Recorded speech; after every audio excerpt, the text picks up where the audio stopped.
Hi.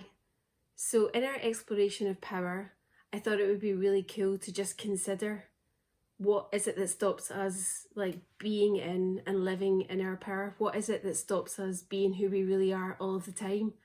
And what if it is just one thing? What if it's actually really simple? So, um, because it's fun to play, I would like to introduce you to my version of the voice in your head. The voice that goes on and on and on and on and on and on.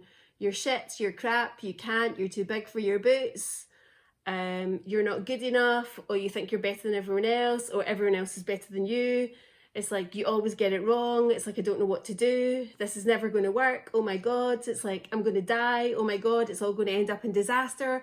Oh no, everybody's going to laugh at me. On and on and on you go, don't you? You have quite a lot to say quite a lot of the time. The thing is that most of the time we don't actually realise the extent to which we're living from this aspect of ourselves that isn't actually really who we are. So there's this other aspect of ourselves, our heart. And so for me, the heart is the gateway to who we really are. It's like the doorway. The heart for me, follow your heart. Easy to say, sometimes really challenging to live, because the heart can say one thing and this, no, oh my God, it's insecure, it hates not knowing, it freaks out about everything, don't you?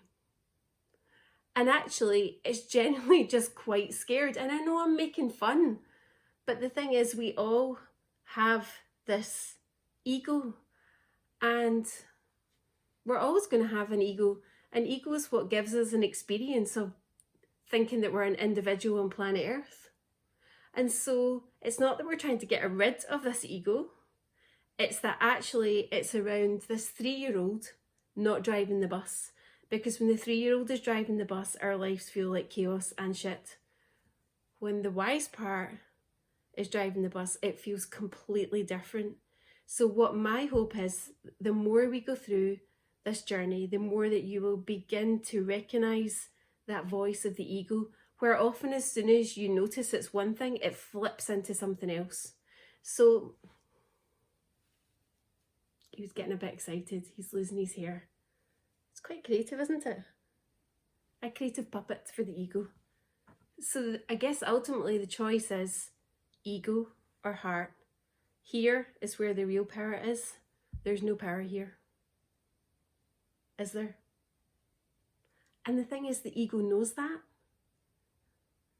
It just is like the 3-year-old trying to drive the bus. Nobody would give the 3-year-old the keys to drive the bus. That would just be insane. So what we are looking to do is connect with this and to